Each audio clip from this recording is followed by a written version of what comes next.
Olá, amados, graça e paz. Vocês estão bom, né? Espero que sim. E hoje nós vamos falar sobre o Espírito Santo. Vamos falar mais um tema aqui sobre o Espírito Santo, ok? Por que eu resolvi gravar esse vídeo? Porque eu entendo que existe um misticismo muito grande dentro das igrejas evangélicas, né, dos dias de hoje, sobre esse negócio, sabe, de Espírito Santo, de falar em línguas, ser batizado com o Espírito Santo. E com isso, pessoal, existem muitas pessoas, eu conheço muitas pessoas lá dentro, são obreiros, são pastores e nunca falaram uma língua, um trecho de qualquer língua, né, que se diz estranhas. Estranha para todos, né? Acho que nem os anjos entendem essa língua. Então elas se sentem como? Elas se sentem excluídas. Então isso cria uma segregação muito grande e as pessoas se sentem excluídas e muitos pensam, poxa, estou tanto tempo aqui dentro, não falo em línguas, não sou batizado com o Espírito Santo, e como é que fica? Quando Jesus voltar, o que vai acontecer comigo? Será que eu vou? Será que eu fico? É algo normal, porque existem dúvidas que nunca são sanadas. Existem dúvidas que você cria na sua cabeça e tem que ser por fé. Tem que acreditar e pronto. Não existe uma explicação, porque é mistério. Entende? Então, por isso eu resolvi gravar mais esse vídeo falando sobre o Espírito Santo.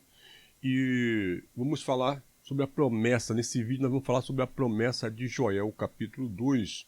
Vamos falar também do seu cumprimento em Atos 2. Eu sempre quis falar um pouco sobre a doutrina da Trindade. Não é esse o ponto de hoje, tá? Mas o ponto de hoje, ela quebra. Ela dá uma quebradazinha na ideologia da Trindade. Vamos falar de dogmas. E dogmas sempre é muito polêmico, ok? Então vamos ao nosso vídeo de hoje. Bom, para quem não me conhece, eu sou o Ismael Freire e você está no canal Comentando o Apocalipse. Eu peço a você que deixe o seu like, inscreva-se no canal, compartilhe, comente, compartilhe no seu Facebook, no seu Instagram, no seu Telegram, enfim, no seu WhatsApp, para me ajudar a fazer esse canal a crescer, ok?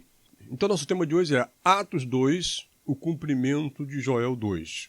Então veja, querido, uma coisa eu quero deixar bem claro aqui. Enquanto a igreja evangélica diz que você tem que buscar o Espírito Santo, tem que entrar nessa áurea mística e buscar o Espírito Santo, porque esse Espírito Santo, ele é o selo para a nossa salvação, ok? E que a evidência desse selo é falar em línguas. Enquanto a religião diz isso, não encontramos nada disso na Bíblia e nada disso no próprio Joel. Tá? Muito pelo contrário, muito pelo contrário. Joel não disse que deveríamos buscar o Espírito Santo, mas Joel disse que ele viria no tempo certo. Ele viria. E as pessoas não teriam que buscá-lo. E isso a igreja não se atenta. O próprio Jesus também falou. Claro que Jesus tinha também na cabeça a promessa de Joel, mas ele mesmo disse, olha, eu enviarei um outro Consolador. Ele não disse para buscar um Consolador. Então vamos para Joel capítulo 2 e preste atenção, eu quero primeiro começar no primeiro versículo. Tá? Para quê? Para nós poder entendermos, eu não vou ler tudo, porque para não ficar muito maçante, mas entenda isso. O que o texto fala? Como é que começa o capítulo? Dessa maneira. Joel capítulo 2, versículo 1. Tocai a trombeta em Sião, e clamai em alta voz no meu santo monte.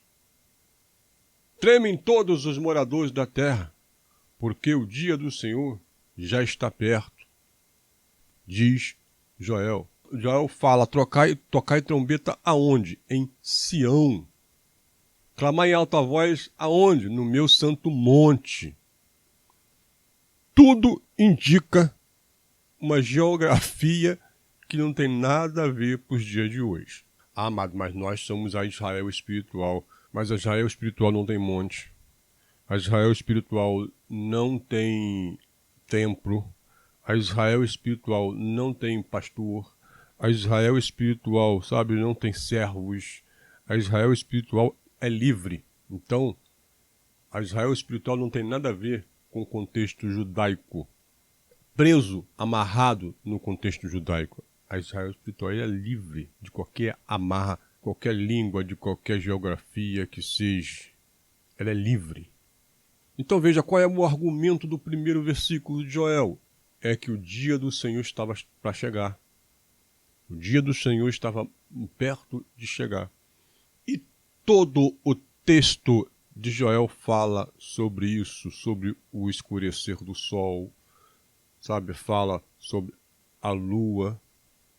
Se você for lá em Joel 28, Joel 2, 28 diz o seguinte: e haverá de ser depois derramarei do meu espírito sobre toda a carne, e vossos filhos e vossas filhas profetizarão, os vossos velhos terão sonhos, e os vossos jovens terão visão. A profecia de Joel, que seria derramado naquela nação, e quando fosse derramado o Espírito Santo sobre aquela nação, haveria profecia para todos, haveria visões para todos, não era mais algo segregador, porque na cultura judaica, né, dentro dessa cultura religiosa judaica, não é todos que poderiam ter esse dom, profetas, reis, sacerdotes. Só essas pessoas poderiam ter porque eram pessoas selecionadas por Deus. Era a pessoa que Moisés, segundo a orientação de Deus, escolheu para esse serviço. Então nem todos poderiam fazer isso, mas a promessa agora de Joel, que quando o dia do Senhor chegasse, todos agora poderiam fazer isso. Todos agora, porque todos teriam o Espírito. O Espírito não era mais para o profeta, sacerdote e rei. O Espírito agora seria para todos, seria derramado sobre toda a carne, não num grupo seleto de pessoas. Essa foi a promessa de Joel. No versículo 31 ele fala o quê?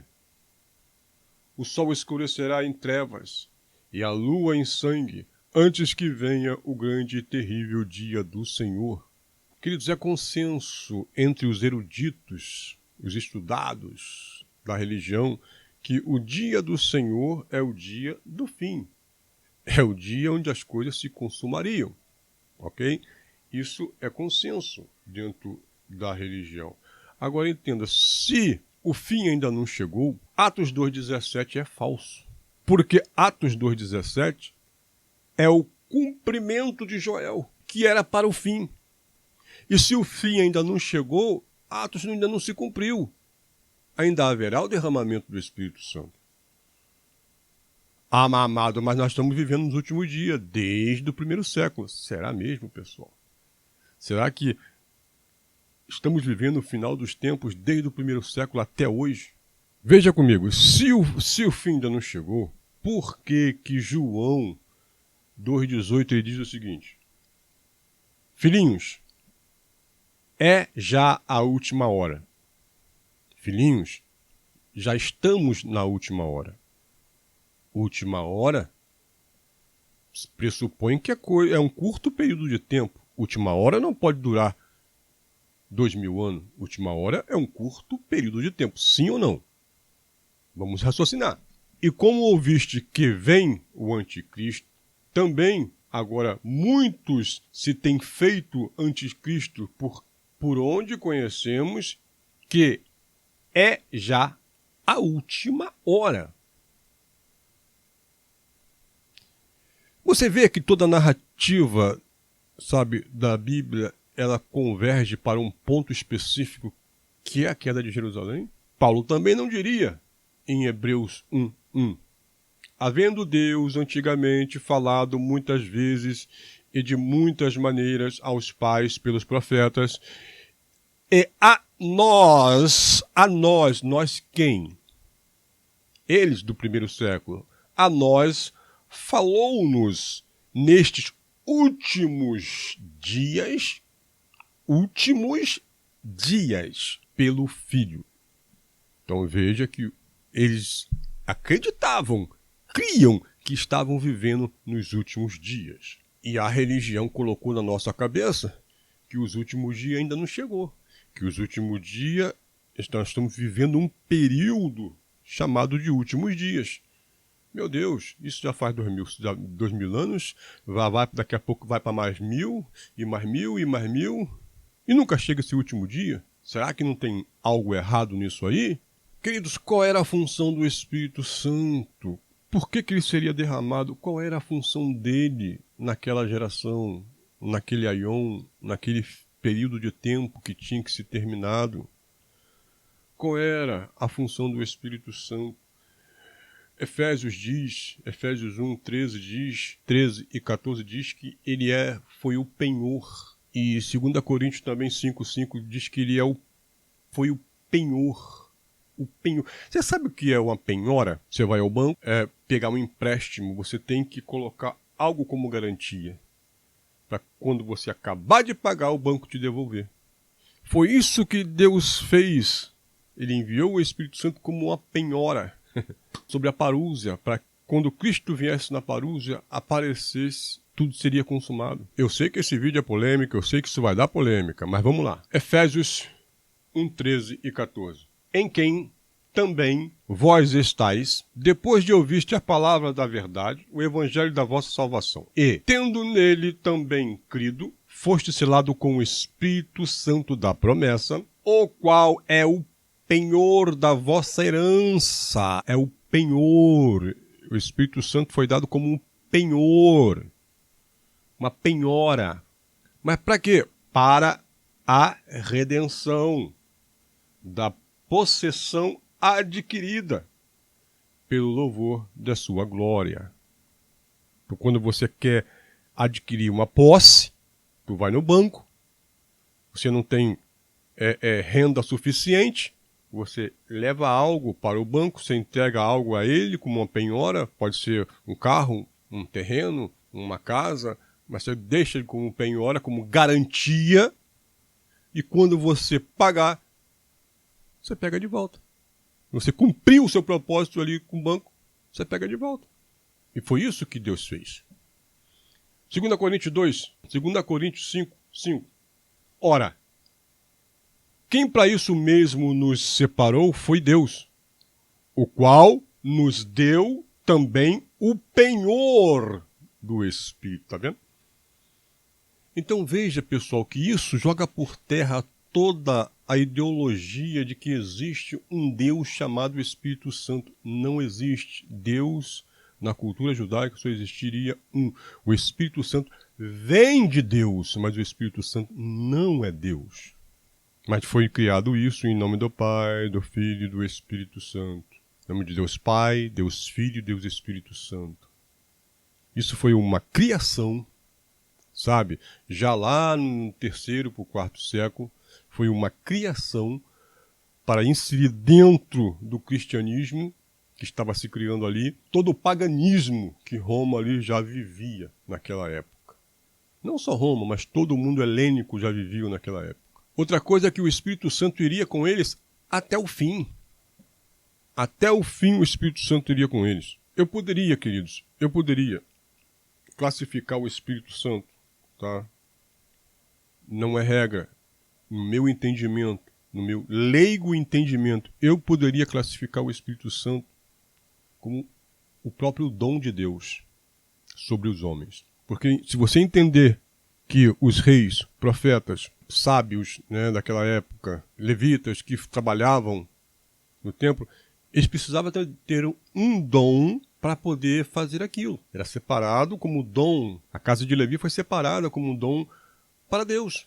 Então eles recebiam isso. Recebia aquele dom de fazer e mais ninguém poderia fazer. Certo? Então, no meu leigo entendimento, eu entendo isso. Quando o Espírito foi derramado sobre toda a carne. O que aconteceu ali? Foi dado dons, sim ou não?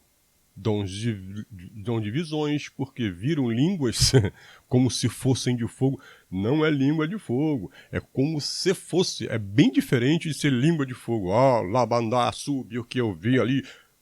Não.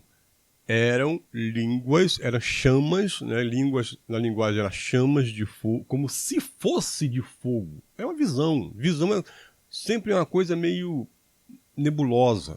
Falaram em outras línguas, em outros idiomas, então foi dado dons. E veja bem, os dons foi dado para esperar a parúzia, a manifestação de Cristo. Até a parúzia, até a manifestação de Cristo. 1 Coríntios 1:4 até o 8. Sempre dou graças ao meu Deus por vós, pela graça de Deus, que vos foi dada em Jesus Cristo, porque em tudo foste enriquecido nele, em toda a palavra e em todo o conhecimento, como o testemunho de Cristo foi mesmo confiado entre vós, de maneira que nenhum dom vos falta, esperando a manifestação do nosso Senhor Jesus Cristo, o qual vos confirmará também até o fim, para serdes irrepreensível no dia do nosso Senhor Jesus Cristo. Então, o Espírito Santo foi dado como dom àquelas pessoas para fazer algo. E hoje?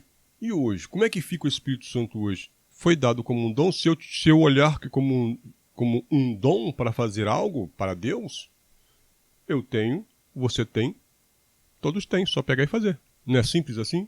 De que ficar criando medo, sabe? Criando uma expectativa falsa de que esse dom é o selo e esse selo, sabe? E esse selo, se você chegar lá diante de Deus, você não tiver esse selo, você não será reconhecido. Isso cria medo, terror, pavor no psicológico das pessoas. A maioria das crianças tem dúvida, tá lá dentro, mas tem dúvida. Poxa, tanto tempo se passou, meus pais pregando que o fim vai chegar, que o fim agora pode ser hoje, pode ser amanhã, tem que estar preparado para isso, porque Jesus voltou, você vai ficar, se encontrar você na infração já era, sabe?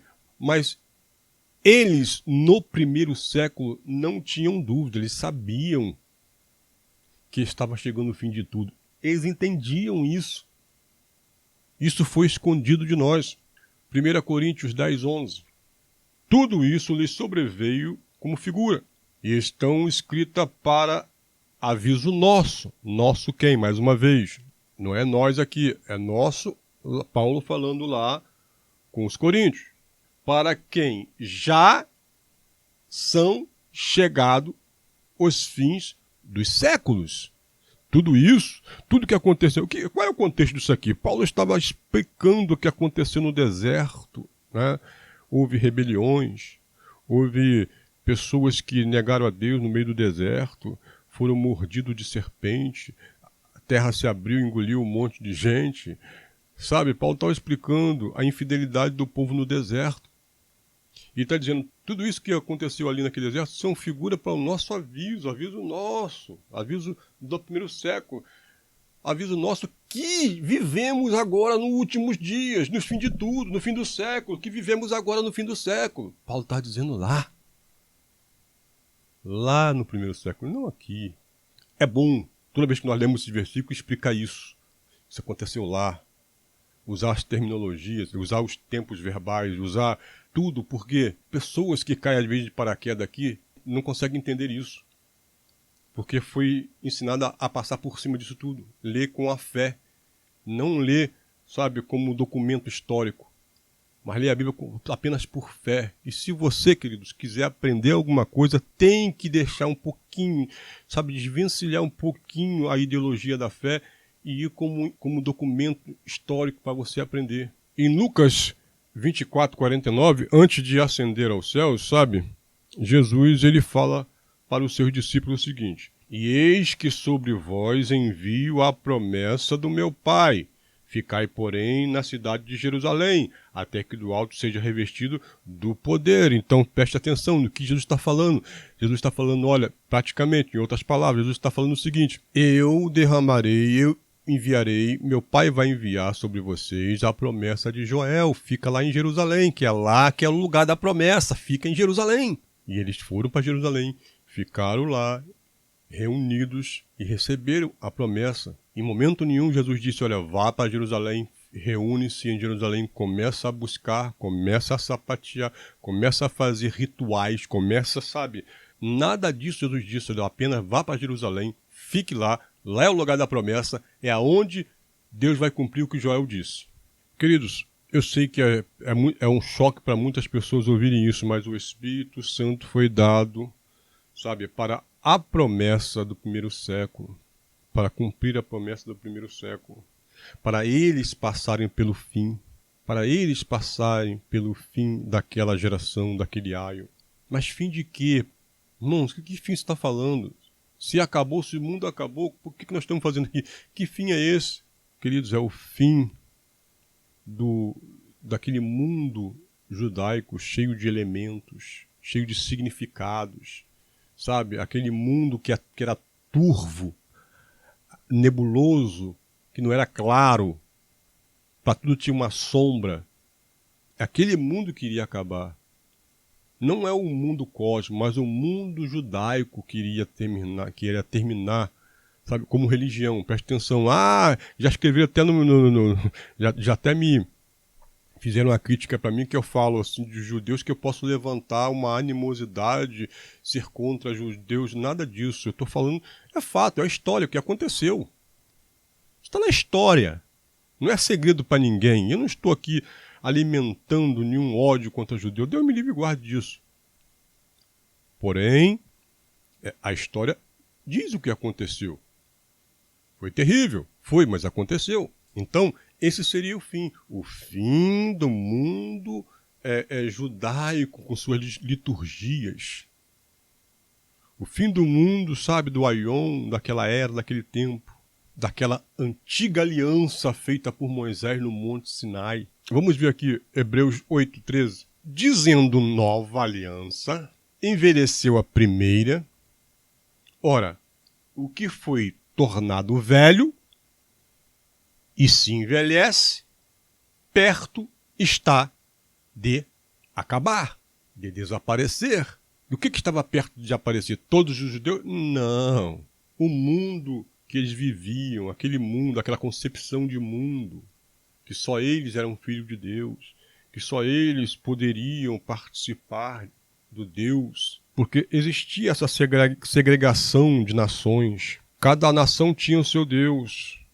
Israel não admitia, sabe, os povos judeus, hebreus, judeus da época, não admitiam que outras pessoas que não nascessem ali dentro, não fizessem parte daquela comunidade, viesse e adorasse esse Deus, porque esse Deus era um Deus exclusivo deles. Por isso que Jesus vem quebrando tabu. E por isso que Jesus diz lá, como já lemos em Lucas 24:49, diz que eu vos envio. Fica lá em Jerusalém que eu vos envio, sabe? E lá você será revestido de poder. E veja o que acontece quando eles são revestidos de poder, meus queridos. Ali Jerusalém se torna o palco de um dos maiores eventos daquela época. Pessoas falarem em outro idioma, sem saber, sendo galileus. Galileus são aquelas pessoas mais afastadas. Galileus, vamos dizer assim, são a pecuária, o agronegócio daquela época. Pessoas que levantavam ir para a roça trabalhar, não tinha tempo de estudar, não eram pessoas que viviam na elite. Porque existia a elite, existia o povo plebeu, sabe, aquele povo só trabalhava para sustentar a elite. Esses eram os galileus. E eles ficaram espantados quando ouviam aquelas pessoas falarem em outros idiomas sem ter estudado. O que está acontecendo? O que é isso? Que significado é isso? Aí Pedro se levanta, isso significa que está se cumprindo Joel capítulo 2. O que disse Joel está sendo cumprido aqui agora. E Jesus também disse que tudo terminaria ali. Jesus não disse que haveria um fim do mundo futuro. Ele nunca disse, olha, as coisas estão indeterminadas, as coisas, sabe, irão acontecer no tempo que eu não sei quando isso vai acontecer. Muitos se apegam naquela passagem que Jesus fala lá, ninguém sabe o dia nem a hora, só o Pai, para dizer, olha, ninguém sabe o dia e a hora. Não, Jesus não sabia nem o dia nem a hora mesmo, mas ele sabia quando isso iria acontecer. Veja o que diz Lucas 21:32, em verdade vos digo que não passará esta geração, a geração que ele estava vivendo, até que tudo aconteça. Qual data dessa geração? Ele não sabe, ninguém sabe, só Deus. Só Deus saberia a data daquela geração que se acontecer. Mas, de fato, ele disse, olha, nesta geração, isso tudo vai acontecer. Queridos, a religião ela criou uma narrativa forte durante esses 2000 anos, de maneira que aprisiona, amarra, tão bem amarrado a mente das pessoas através do medo. Porque o medo é poder. O medo é poder, entende? As pessoas obedecem pelo medo. O medo traz glória. A maioria dos líderes querem isso, querem glórias. Querem estar com suas roupas pomposas em cima de um púlpito, dizendo que ali era altar. E ele é o sacerdote de Deus. Para quê? Para controlar a massa. Aí está lá comprando seus jatinhos, suas fazendas, suas cabeças de boi, suas casas nos Estados Unidos, aonde até elevador de carro tem, enquanto os pobres aposentados estão sofrendo. Entende? Então os líderes só querem poder. E o poder e a manipulação andam de mão dadas. Quem tem poder manipula quem não tem. Principalmente por medo. Todos os ditadores na história, inclusive na história romana, aconteceu assim, por medo, por pressão, medo, que as pessoas manipulavam a outra. Ok, pessoal? Então, esse foi o nosso tema de hoje, ok? Mais uma vez, isso joga por terra, isso quebra toda a narrativa de que o Espírito Santo é Deus. Não é. Não existe 3 deuses. Canso de falar isso. Se você se considera um monoteísta, você não pode ter 3 deuses. Se você é monoteísta, só pode escolher um Deus. Então fica aqui mais um vídeo. E não se esqueça aí de se inscrever no canal, deixar seu like, sabe, de compartilhar, comentar. Se você não concorda, se você discorda, coloca aí também no comentário. Pode aí me agredir à vontade quem não quiser, ok? Isso acaba sendo normal pra gente, né? Ok, pessoal? Graça e paz.